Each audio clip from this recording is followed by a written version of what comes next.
തൃശൂരിൽ ലഹരിയുടെ ഉന്മാദത്തിലാണ് പ്രതികൾ 5 പേരുടെ ജീവൻ ചതച്ചരച്ചത്. ദിവസങ്ങൾ മാത്രമാകലെ ആലപ്പുഴയുടെ തെരുവിലില്ലാതായത് മെഡിക്കൽ വിദ്യാർത്ഥികൾ. ചെറുതും വലുതുമായ അപകടങ്ങൾ ദിനം പ്രതി സംസ്ഥാനത്തുടനീളം ആവർത്തിച്ചുകൊണ്ടേയിരുന്നു. ഒടുവിൽ പാലക്കാട് കരിമ്പയിലെ 4 പെൺകുട്ടികളുടെ നിലവിളി മലയാളികളുടെ ഹൃദയം തകർത്തു.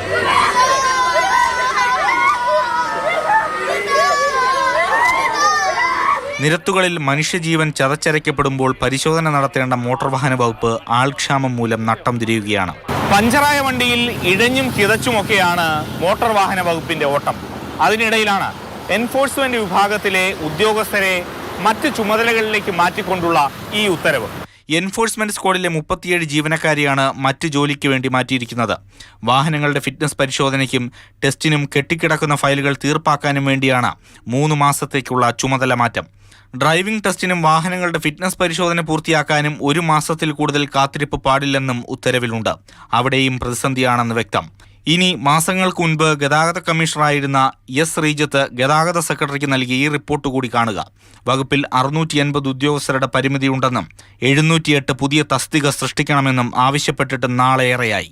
സർക്കാർ അനങ്ങിയിട്ടില്ല. ആൾക്ഷാമം പരിഹരിക്കുക, വകുപ്പിൽ അടിസ്ഥാനപരമായ പ്രശ്നങ്ങൾ മനസ്സിലാക്കുക, സർക്കാർ തലത്തിൽ വകുപ്പുകൾ തമ്മിലുള്ള ഏകോപനം ഉറപ്പാക്കുക. അങ്ങനെയൊക്കെ ചെയ്താൽ വിദേശ മോഡലൊന്നും വേണ്ട.